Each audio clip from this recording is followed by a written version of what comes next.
but I love the product.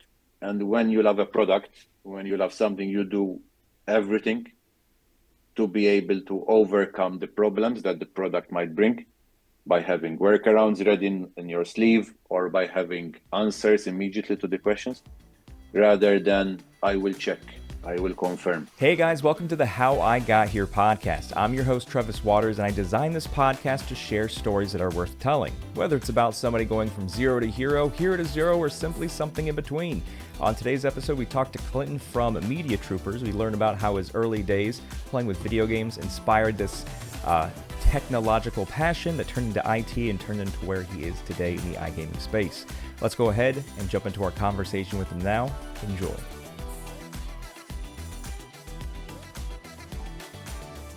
Hey guys, welcome to the How I Got Here podcast. I'm your host, Travis Waters, and here on this episode, we are joined by Clinton from Media Troopers. So what I want to do first is for anybody that may not know you by name or by face, is if you can do like a quick 10 to 15 second overview of where you're at right now in 2025. Good. So my name is Clinton Cutajar. I'm the CTO at Media Troopers, and I'm from the island of Malta. It's an island in the Mediterranean Sea. So pretty small island, but a lot of happening on this small country. It's pretty a good niche for the iGaming market, and big brands, Bet365, Betson are established on this little rock as well.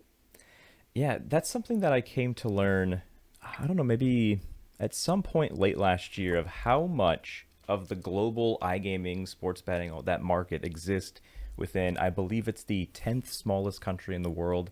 And there's a lot of the conferences that happen as well on a global scale, always happening in Malta. So I was there for the first time, I want to say it was earlier this year for the next conference. And it's, I don't know, it's definitely a visually pleasing place to go, as small as it is. And the food there is great as well. So unrelated to the story, if you guys want to go to Malta, thumbs up of approval on that one. So now let's kind of get started here. The very first question we like starting with is for you to tap into your memory bank. What is the very, very first memory of you knowing something of, this is what I want to be when I grow up, this is what I want to do when I grow up, and roughly how old were you when you came to that realization for the first time? So the first tech memory, let's call it that way, is since I had my Commodore 64. So that is when I was 1991. So yeah, that's quite some years ago. And I wanted a computer, I remember. And the two options were either the gaming console, at that time was the SNES clone, it's called Micro Genius. So it's like you plug in the cartridge and you play. Or else there was this Commodore 64, you need to load the tape, etc. And my father always wanted to provide me with something rather than just gaming, more something to learn on. And from there onwards, it's the way how it formed tech development, etc. Something that it's even to load a game, you need to type in something, and you can code basic over there on that kind of console. And Commodore is back in the market again nowadays. So for us, it's something retro. It's Commodore Amiga as well, and since there it started the way up to where I am nowadays. So it started kind of with that, with video games that inspired you. Now, was the original thought of, I love playing these video games, I want to create these video games, from like a software standpoint? Was it more hardware focused of, I want to create systems that people can enjoy? What was like the initial first inclination of playing the Commodore 64? Uh, it started with games, but then going to shops, buying these magazines that come at the stationery store. You had like these guides how to create your own program. It was like 20 lines of code, 30 lines of code. It's just, at first, it's copy paste. But you would identify what are the commands to print a command on the screen or to accept an input from the user. And it starts giving you that feel like, look, I can create something over here. It's not just play something which someone else has developed. And like we could create the snake game, which is a pretty simple game. But it's very interesting knowing that you developed that game. You coded, you inserted those lines, you did mistakes, you had to debug where are the errors and go back. And mind you, this is being like 10, 11 years old. So obviously it's from there it starts something like owning a product, owning a game that you have created, which is resulting like on the screen, and even then your siblings can play it as well. I don't know if I ever knew that they had magazines available with like a pre-designed code of, hey, do you want to play this game? Type in this code in the system. I feel like if that was something that I was aware of when I was probably around the same age, right, at 11, 12, I feel like I would have been a lot more interested in the coding aspect. I know you mentioned like the snake game. I remember roughly probably around 11 years old, like in computer class, we're on these old school Macintoshes, and it was just we called it making the screen snow, which is just a bunch of asterisks that were just like falling from the top. And I was like, hey, that's the coolest thing ever. I don't know if I ever did something like the snake game, but just having, just yeah, typing in something and seeing that, hey, I created this was definitely an interesting feeling. So now you have this interest. You're still relatively young. At any point after the age of 11, or I guess at what point after the age of 11 do you possibly shift that focus or take the next step to realizing that goal of I want to definitely do something that is in the tech side of things? It continued also in the secondary school. So secondary school, we switched to more powerful computers rather than just a home computer. And we started actually having computer science class with Pascal as part of our module for our O level at that time.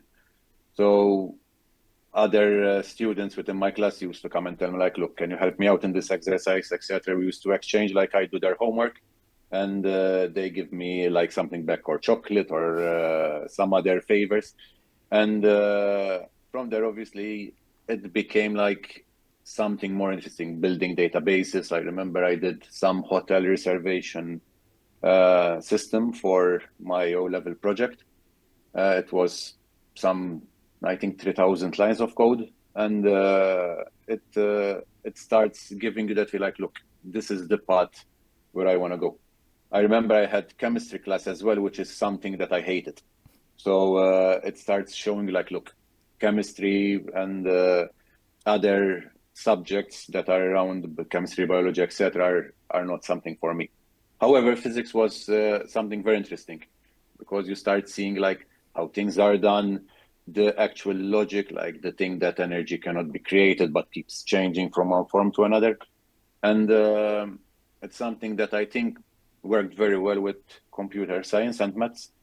And that took me to university studying on IT as well.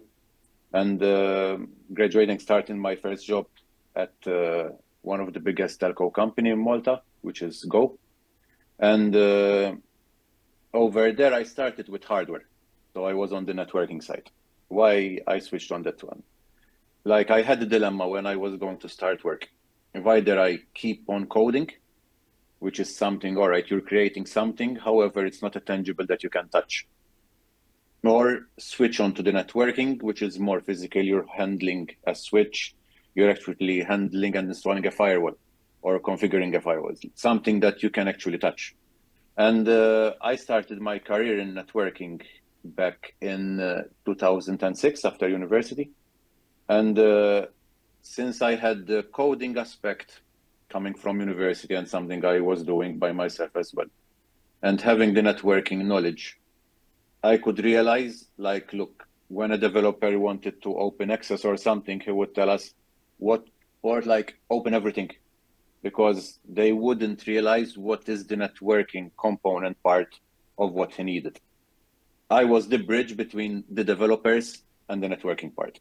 And obviously I could realize their request.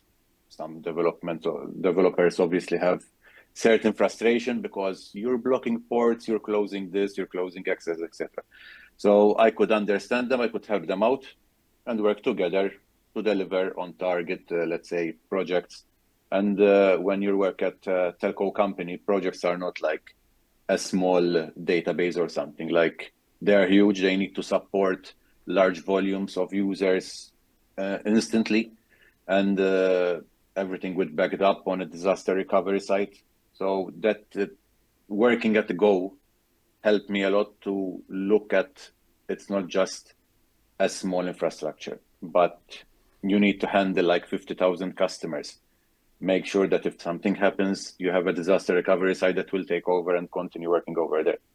And it gives you a totally different aspect and perspective of how things need to be stable, reliable, and the uptime needs to be close to 100% to be able not to lose customers. Because if you start failing and delivering, like the website is not working correctly or something, nowadays offers are available everywhere, and it's easier for the other competitor to poach customers from your install base and they move them to there. So it's very important to be up to speed over there and have a top-notch infrastructure. I want to take a few steps back to something you mentioned kind of before even university, how people were essentially paying you, if not actual money, of paying you like in chocolate bars and stuff. And I feel like that's kind of, I can only assume how the mindset was of, if people are willing to give me like chocolate, like every kid loves chocolate. If somebody's willing to give up their chocolate for something I can do for them, clearly I have a skill set that is above average. And then, I mean, that's not really a question. That's just a realization of something I found very interesting. Now, to university, I know you said you went to study IT, but while during your time at university, did you know exactly the kind of job, like a very, very refined focus point of, when I'm going to school for this degree because this is exactly what I want to do? Or was it more broad of, as long as it's part of this field, I'd be interested? It was, I think, university during that time, like you still haven't touched all the different waters available. So it's more, let's say, to complete your degree, to have something completed in terms of course and certifications. And then items that I studied during university, I don't use them nowadays. However, I think university is there to form you how to think. It's not everything that you're going to study during university, you're going to use it in today's day-to-day job. It's far from it. Like I was studying matrices, I was studying differentiation and integration. Like you don't use them, but your mindset during those ages, like it's kind of forms you up to be able to cope with stress, to be able to cope with segmentation of tasks, be able to distribute, be able to work in a team, because some of our assignments were team-based.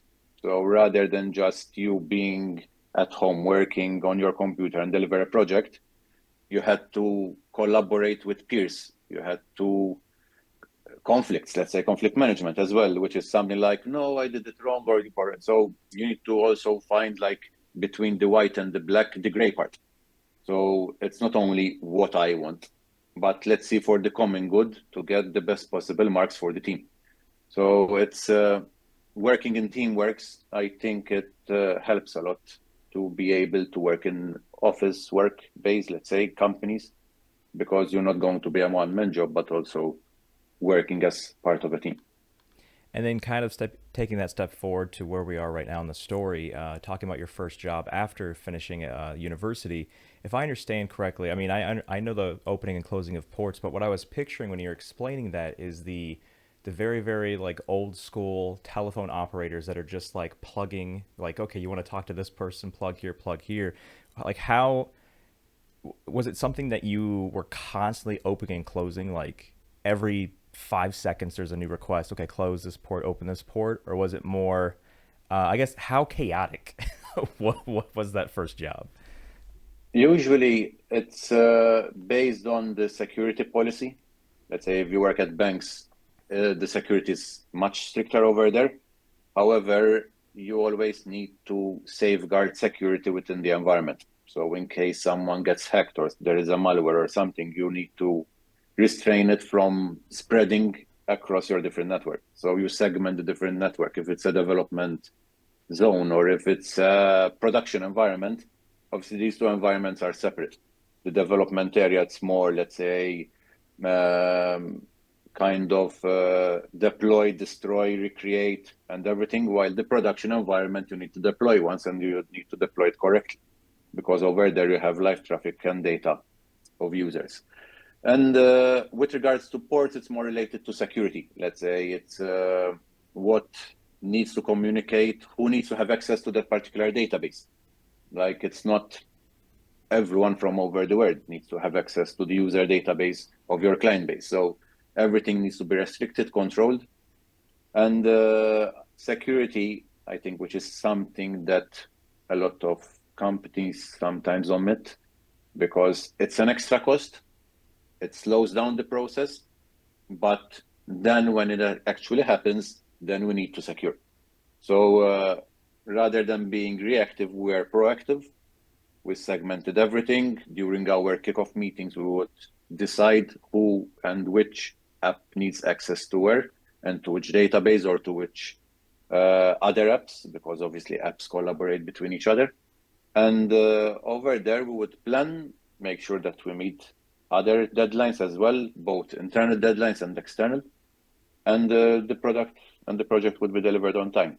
Like I remember one of the big projects that there was at Go was also the integration of the BlackBerry service. So that was, since it wasn't just a local project, but it was relating and correlating with the BlackBerry brand. They had their own policies, their own security policies. So you need to adapt your system. Until then, you make sure that everything is in line with their requirements and be able to pass service from one side to the other. And that one was, I think, quite pretty interesting project as well. I worked during that time. So, for this first job with Go, after you finished, your university, how long were you at this company? And then, I guess the follow up question to that is, how much did your role or responsibility shift during the entire time that you're working here? Over there, I spent 4 years, 6 months. It was a learning experience, a learning journey. So, as I mentioned, first I did the academic part, university. While I was at Go, I studied more industrial certification. So, being checkpoint, security, Cisco. And from there, then after that move, I shifted to a systems integration. So my journey at Go helped to build my foundation to be able to shift to the next company, which was a system integrator. And rather than having our own infrastructure, our own services, CompuTime provided services to third parties. So banks, insurance companies, government, um, small other, let's say, general companies as well. So rather than having your own infrastructure, you had your own baby. You had, let's say, it was like adopting children and managing it for them. It was a very interesting job. You learn a lot different technologies. Like it was 4 years of 9 months of constant learning as well. And as you mentioned, each, let's say, each job will help you evolve in your role. So I started as a network technician, I remember, at Go, and then it evolved into a specialist. And from there, then I joined CompuTime as an infrastructure engineer. And within CompuTime, then I became a team lead. I had my own team and became also a senior security architect where I would design security setups for our clients and then other people would deploy that particular setup. So, roughly 4.5 years at this first post university job. What year are we in right now? After you leave Go after 4.5 years. So from '06, I left 2011, and I joined CompuTime. It was May 2011, and over there I spent another 4 year, 9 months working on different projects. Over there, the biggest project I worked on was installing a URL filtering for all the government students and government employees on the local island. Let's say that one was protecting 60,000 students and 12,000 employees. So you would block people from accessing adult pages, accessing malware or download sites. You can control everything what they actually were doing in terms of security, because especially when children come into play, you need to make sure that let's say non-good websites for them are blocked, and also need to protect other employees from accessing websites which can harm your network or download malware via some website. And the day-to-day job was not controlled by me or by CompuTime. It was controlled by the government. Our task was to set up the infrastructure over there and set up, like as we mentioned, redundancy to different sites, improve the network, cache traffic. So it was quite an awesome job. I remember it was finished in 2013, September. My wife was giving birth for our first son. So I went on paternity leave 3 days after they called me in because they had an issue. So 3 days after my first kid was born, I was back to work to see what was their problems. But in tech, these things happen. You will see them occurring at 4:59 before you leave. So everything revolves around improving, working, collaboration. So it's quite interesting. I think the most important thing is you work at something that you love, rather than something that you need to work because you're forced to do it. And that is something that I kept in mind since my first job at after university, CompuTime, and every job that I've been in since then. I'm a very Monday person. So if I wake up on a Monday and I say like, shit, today it's work, I need to go to work or something, 5 Mondays in a row, there's something wrong with me. So I need to change, or I need to shift or something. All right, everyone once in a while has Monday blues or something, but when it's 4 times or 5 times consecutive, obviously over there something needs to be arranged, be fixed. And on Sundays, I'm already planning what I'm going to do the following day. So I need to work on that project. We need to meet that person or something. We need to plan. It's already clockwork phased on a Sunday of what Monday will be all about. I want to take one more step back to, I know we're kind of right now about 2013, second job, CompuTime, and before you left Go, you were mentioning that you were there during the first mobile network of BlackBerry. Something that I wanted to ask is, out of all of the tasks that you've had throughout your entire IT or just technical life, how high do you rank? I mean, you didn't create necessarily the mobile network, but creating something that worked with the mobile network. How hard was that BlackBerry introduction into your systems out of essentially all of the things that were assigned to you throughout your tech life? Rather than complex, it was or complicated, it was more like things need to be vetted by an external remote third party as well to be able to comply with their policies. So you're not doing something just for the sake of doing it within the company. Like, they needed to satisfy the requirements, configuration, security of a global brand. And that one was pretty tight. So you need to make sure to review everything, to test QA, vulnerability testing, try to attack your own setup with special tools to be able, if they're going to do it without telling you, obviously you need to be prepared to make sure that you have blocked or patched or closed the system before reporting it to you, these big brand guys, and telling like, look, over there you have a hole, you need to fix it.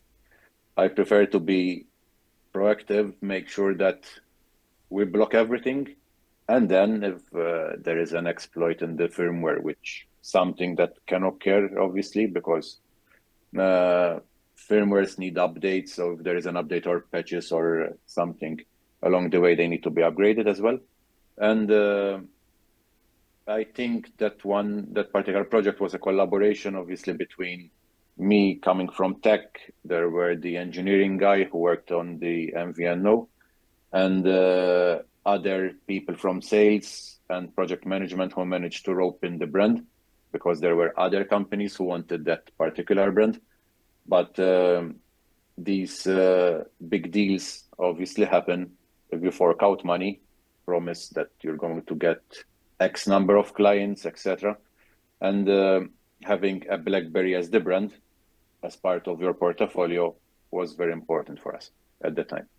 And if you start seeing like BlackBerry comparing to the phones that were available at the time, they had like these fully QWERTY keyboards on their phones, or half QWERTY, and the trackball on their devices. Some of them were even indestructible. Like you drop them on the floor, you break the tile rather than the phone breaks. But how they actually kept things close then as a BlackBerry brand, I think it was their own debt throughout, let's say, throughout the years. BlackBerry had their own setup, their own server, everything closed, everything encrypted, etc. However, iPhones were coming in, Google phones were coming in, where everything was open, everything was available. The public, you have to configure your Gmail address or your hotmail.com on the phone. However, with BlackBerry, you had a lot of bureaucracy, and you need to log this and that, etc.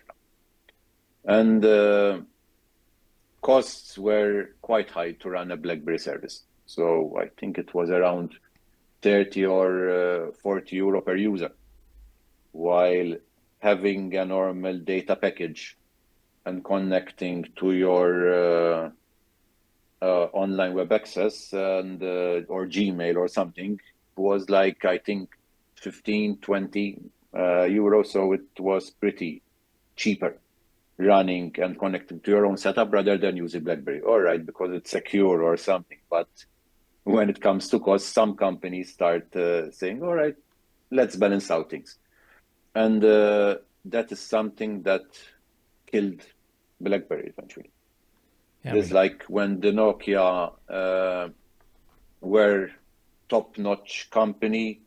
I don't know how many different phones they had, started with the popular 3310 and communicator phone, etc. But then it didn't want to go ahead with the touchscreen, like kept disconnected from, they had their own OS, others were using Windows Phone or the Apple iOS, and it eventually died.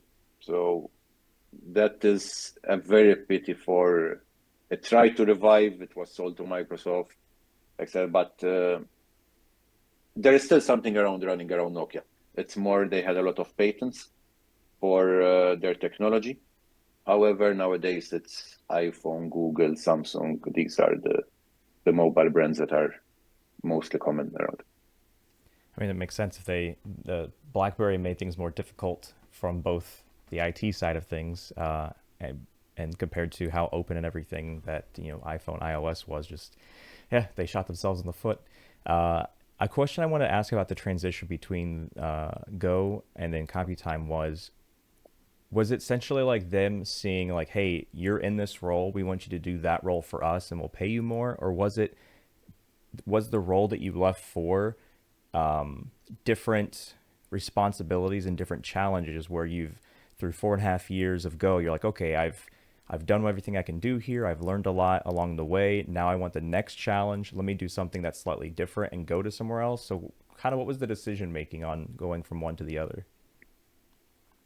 Uh, I think something that CompuTime were interested a lot is was my experience in the same kind of hardware that I used at Go. So it was Checkpoint at that time, and my certifications as well. So it wasn't the university certifications mostly, but the industrial certifications. So it was Checkpoint and Cisco mostly, because as a reseller, you need to have a particular number of your employees, your engineers who are certified to be able to apply for discounts, rebates, etc. And I had those certifications ready in my pocket. So I was like a plug and work immediately on their network. And they could use my certifications as part of their portfolio to be able to apply for tenders, to apply and for rebates, etc. And over there, like the training period was pretty short because I knew the technology. I was there. I was already with my first customer at the time was Water Services Corporation. Within the first week, I joined the company. So it was pretty fast, my integration with the customers of CompuTime. And every platform, every system has its own kafit. And Checkpoint had its own stuff as well. But I love the product. And when you love a product, when you love something, you do everything to be able to overcome the problems that the product might bring by having workarounds ready in your sleeve or by having answers immediately to the questions, rather than I will check, I will confirm, I will revert, I will get back to you. When a client sees that you already have the reply for their queries, they will engage at trust level higher than just with that typical person, I will get back to you soon or something, because they would know that, look, this person is experienced on this product. He knows what he's saying. Even sometimes you need to twist a bit the reply because every setup is different from each other.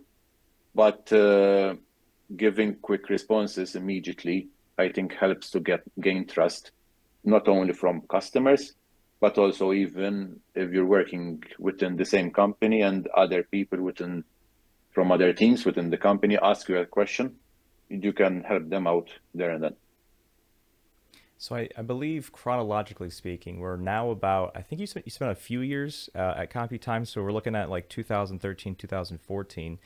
Was the journey essentially having these 2 to 4 year stops at different entities, or did something after CompuTime kind of take like a large portion of the time period from then till now?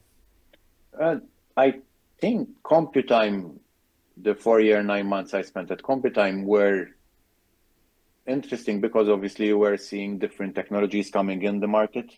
You learn on new technologies, but then it's like the gaming era started. So it's like in 2011, the gaming era started here in Malta, where people were shifting from typical companies to iGaming companies.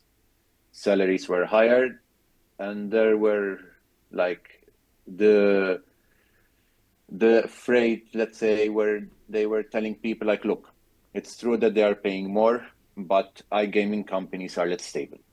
So that was like the skeleton in the closet to be like, look, to frighten people not to move.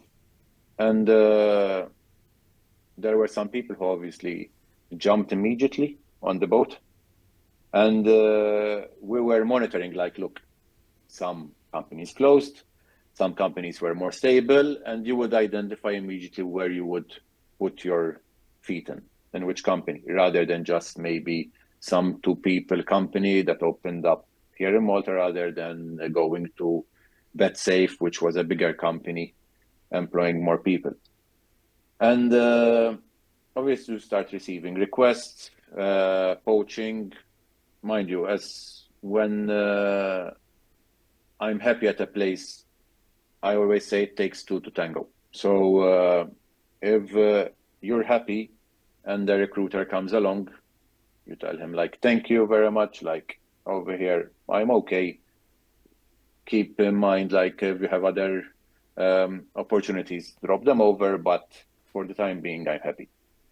And there was a small particular issue that happened during that time, and a relative told me, like, look, I need someone who can fix our network here. Like, would you be interested to join? And up and down, yes or no, no, no, no. Let me take the jump. And in 2015, it was November, I started my first iGaming company journey. So it was an iGaming company doing white label. And my target, my aim over there was to fix their network because they operated in the Turkish market at that time. And it's incredible how during Champions League or during the Saturday games of Premier, the amount of traffic that goes up during the betting, let's say during those games, was incredible. Like from 10 megabit to 300 megabit, you would see them like going up, everyone betting, etc. So, and the servers weren't coping with that load. So during these important windows, let's say betting windows, their system were going down, losing money. So I joined with that particular framework in mind that, look, over here, I need to fix this issue. So I was there checking the network setups, fixing, and the only test you could do was during these 3 days of the week. So on Friday, I would do a change. On Saturday afternoon, I'm monitoring if it works or not. On Monday, I'm fixing it and maybe update it or tweak it. And on Tuesday evening, I'm waiting if this happens again. So it's like a cycle. And when you start seeing like, look, it took more time to go down or something. And you know that there is that something more that you need to tweak in order to make it stable. And after 6 months, everything was running smooth. We actually improved our migration process as well, domain changing, and it was quite a journey. Like I spent there only 6 months because then I moved to the affiliation. However, I learned a lot over there. And once you're in iGaming, you switch more from proprietary software to open source. So while you're at a systems integrator, you're trying to sell your products, trying to sell what your brand is bringing in.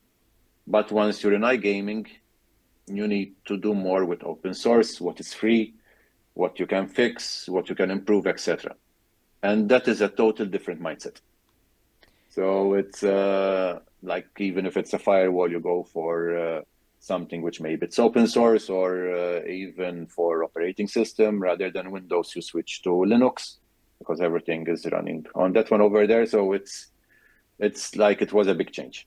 It was a very interesting change, and that one like paved the way to my gaming, let's say now legacy, how with the market that I've been operating now for the last 10 years.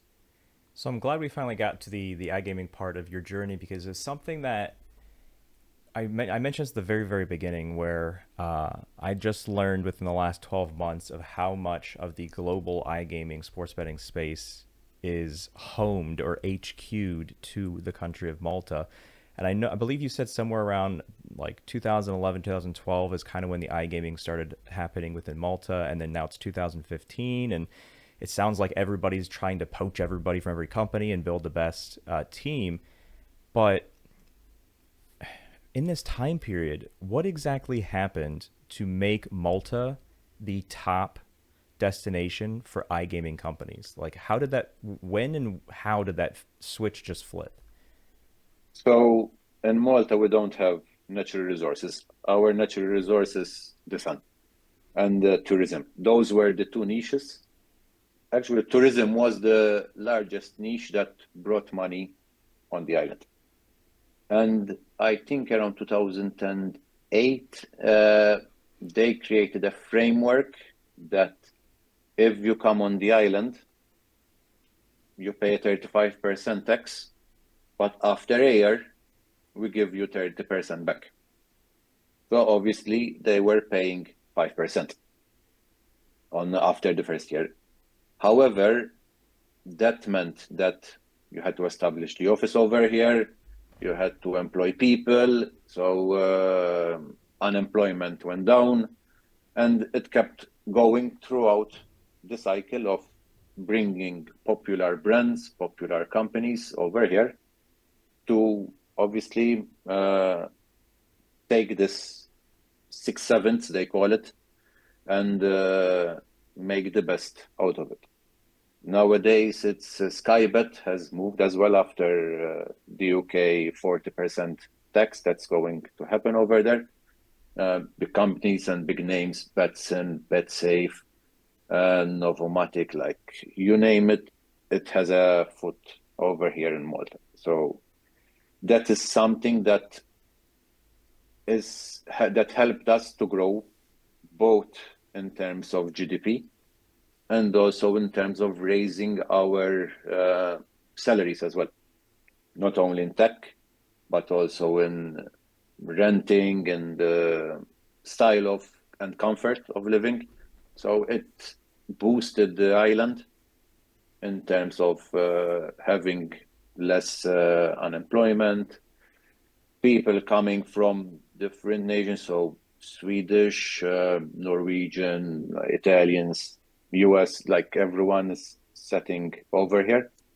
And however, that created an issue as well with other nations within the EU, because the EU were telling us, like, look, you are a tax haven.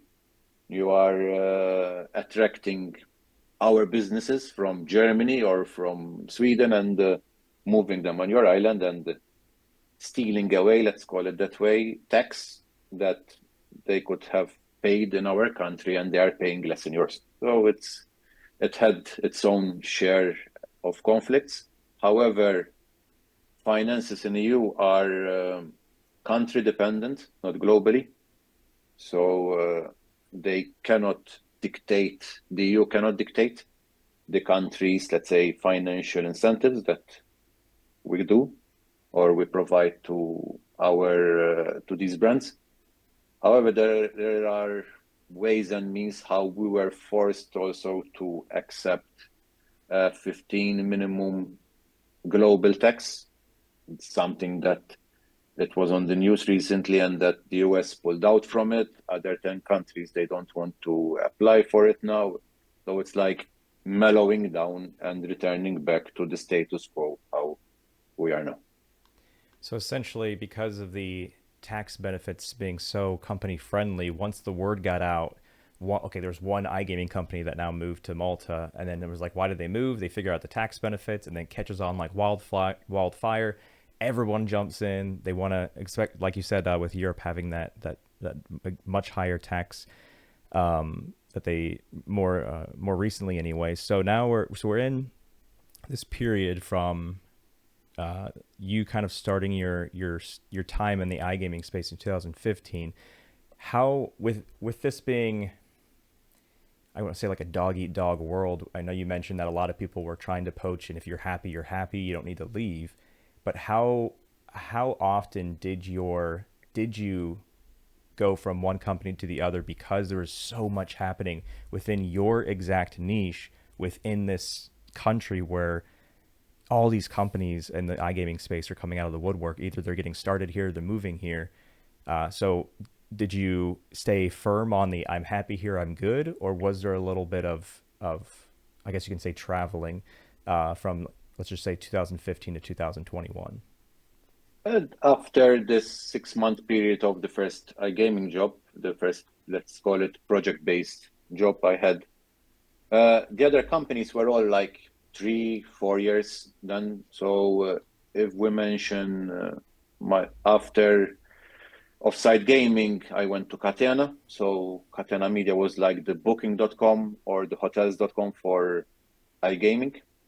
Casinos, like it was the boom, the place where to work at.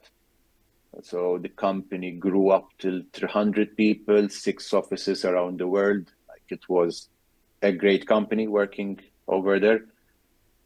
It started small from 3 people in an office, and then it started mushrooming up. Obviously, at the time, SEO was much easier. If you had 1,000 clones of the same website pointing to the main website, that would mean 100 backlinks, 1,000 backlinks.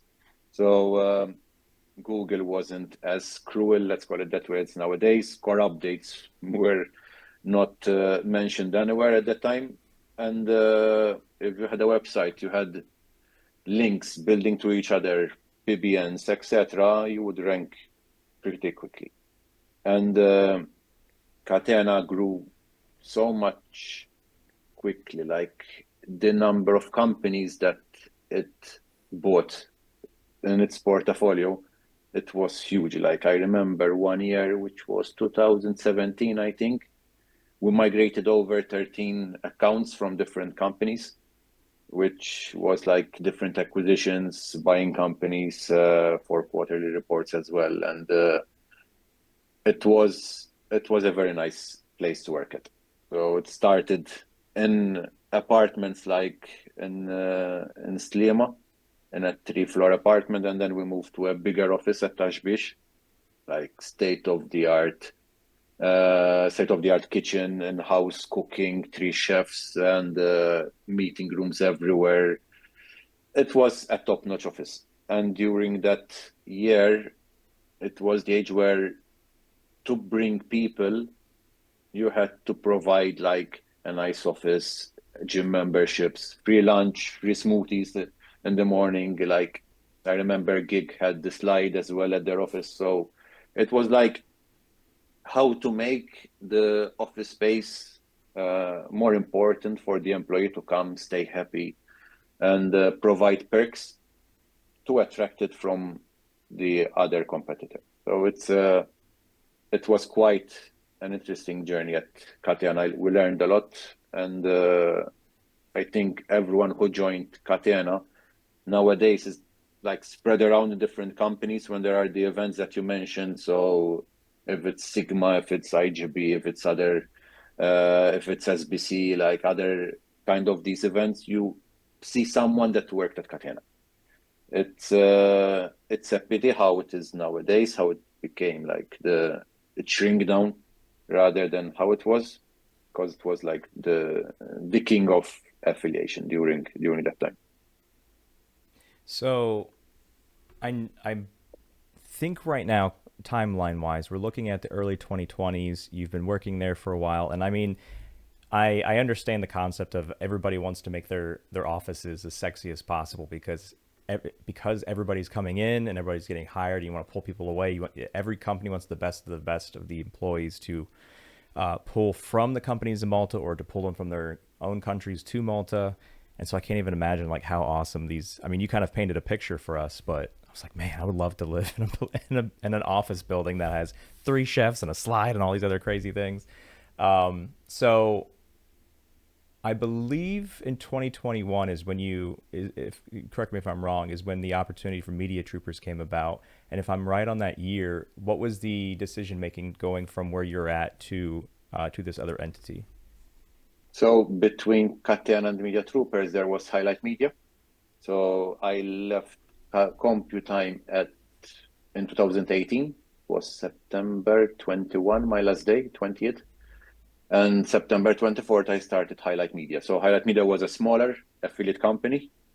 It competed with Catena, same technology over there. So at Catena, I was head of technical operations. However, the possibility to step up higher was like a stopper. So I couldn't grow over there. And both Catena and Ned and Highlight Media were Swedish-owned companies. And a recruiter came along and told me, like, look, there is this CTO position at Highlight Media. Would you be interested? I told him, like, look, why not? I sent him a CV. It was on a Sunday, and within a couple of weeks, we closed the deal. Eric, who was the CEO of Highlight Media, and Marcus, who was the CEO of Net Gaming, which is the parent company, like they were very helpful. Eric was during his honeymoon, but doing calls with me for the interview. So it was like, let's do it, let's close it. And we got it done. And again, it was like new technologies, growing scale, now into the head of a chief role, which was quite, let's say, a target for me to reach. And in fact, I asked Marcus, who was the CEO at the time, and I told like, look, why did you pick me, a Maltese guy in a Swedish company, rather than a Swedish CTO or something like that? I told me like, I don't care about the flag. I told me like, I know that you can deliver, and I wanted you in my company. And that one was like an appreciation of the talent rather than just because I was waving a particular flag or something. And that it gave me a boost to deliver, to make sure like, look, let's make sure to deliver our targets. We changed the infrastructure, which was falling apart at that time from the previous acquisition. So changed everything, modernized the offices, improved the server hosting, etc., recoded and redeveloped the websites. And it was another 3 years like of challenges and let's say results, which made you work even harder. We built our own tracking system at that time over there, and I remember it was in August 2018 when I was building and researching how to track and put click IDs in our tracking links. And while I was hunting down and sweeping through websites, I met a guy from Ruti, Haim, and we were speaking, discussing like how companies are not tracking, how companies are losing money, not keeping track, etc. And like it was an hour chat on a Saturday on Skype. And 2 weeks later, he dropped me a message on Skype, and he told me, I have a friend of mine, like, who is interested in building a tracking platform. Would you be interested to speak with him? And we told him, like, sure, why not? And over there, he introduced me to Shmulik from Media Troopers.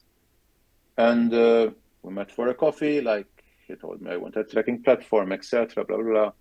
And we closed the meeting by, he told me, like, I want a CTO.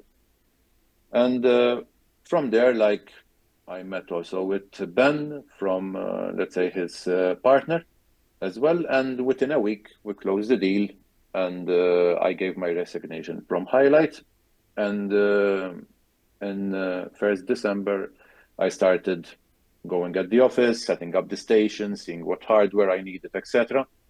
And officially from 1st January 22, I became the CTO of Media Troopers. So, Media Troopers was always Maltese. It wasn't something that was somewhere else that moved to Malta. Uh, they worked from Israel, Okay. and then they opened here when they wanted to grow. They first opened in Soho, and Soho offices. There are 2 Soho offices here in Malta, and they moved from one to the other, and then they started growing the offices. And so now we're looking at, I think, about 2022, 2023. You're now the CTO of Media Troopers, more or less building it from the ground up because it's still relatively new. They want to grow. They moved to Malta. From then till now, which is probably about a 3-year-ish period, how much has changed? I know you were brought in as the CTO. I know you're currently the CTO. How much has changed in terms of, I guess, your overall responsibilities? Have they kind of been the same? Like, you build this, you take care of this, you have a team under you, or has there been a lot of shift in that within these last 3 years? There has been a lot of shifting, and rather than just shifting, adding responsibilities, helping other teams as well. I think something that was very beneficial at media troopers from my contribution was that I had already worked in an affiliate company and had already researched about tracking, what click IDs, where to put, which parameters, etc. That like we could just plug and play the knowledge and already start working and, let's say, handpicking conversions from where they are coming and improving our campaigns to be able to optimize and make better ROI and stop those campaigns which weren't converting. And being able to have postbacks coming from the operator or being able to collect the click ID that converted, it gives you more visibility than just the operator telling you like, look, you have 5 FTDs. And the more detailed those FTDs, those conversions, you know from where they are coming, the more you can improve your setup. Things changed a lot from having, let's say, a handful of publishers to bigger number of publishers. Internal media team grew as well. So rather than just using 2 platforms, now we're using different platforms. They change along the way. So every season, in one season, you have 2 sources of media buying that actually converted more. The following year, they are not even part of the scene anymore. And then you switch to another 2 sources that give you that boost in your revenue. So things change a lot. Let's say the scenery of gaming shifted as well in terms of operators. So you start seeing new operators, stable operators, maybe moving to a different affiliate program, etc. And we always also try to look at different, revenue streams, because as we mentioned, iGaming is not this most stable market out there. So you can have an offer that it's converting and the following day, the operator will tell you, look, we're stopping the affiliate program, or they get closed or they get fined or something. So you need to have not all your eggs in one basket and be able to diversify the revenue streams as well. So I believe we have finally caught up to present day, 2025. The question that I like wrapping or closing these episodes on is, there are a lot of things within the timeline of everything that we discussed from your early days of Commodore 64 to now, things that are inside your control, things that are outside of your control, things that we call butterfly effect. So if you were to look back on this entire timeline, what do you attribute, whether it was in your control or outside of your control, as the one butterfly effect that is most important to leading you to where you are today? I think it's the not being afraid to jump into an opportunity. That is something that, especially when you are younger, you have less responsibilities. Maybe you don't have a house loan yet or something. If an opportunity comes along, take it. What worse can happen? Like you end up leaving after a couple of weeks or something. But being young gives you that freedom that you can shift from one place to another and be able to view and check and dip your finger in different waters and be able to identify what you like most. Because if you always stay in your cocoon, because over here I'm protected, I'm covered, I know what I'm doing, and you don't want to take the risk, you end up growing old while new youngsters are growing up in this AI industry, testing everything. They are exposed to digital things from like young age. So it's something that you need to always stay up to speed, train, study, and mind you, it's not only the 8-hour job that keeps you up to speed. You need to do your part as well, outside hours, in the evenings, during the night, etc. And like media troopers is mostly paid media traffic. However, my love for SEO is still there. Like I grew in SEO, so I still do consultative jobs. I develop some software for them as well to make sure that I keep abreast with these technologies as well. Because if you end up, let's say, closing yourself down into a stable niche, there are 100 other niches out there, 100 other segments within the iGaming, which you end up losing on. So it's very important to test, read, do your own thing, have your side hustle. And I've been with side hustles since I was 15. And I think that is something that helped a lot. And like, look, when there are two people competing for the same place, you would be able to be that extra, have that extra notch because this person can run things by himself.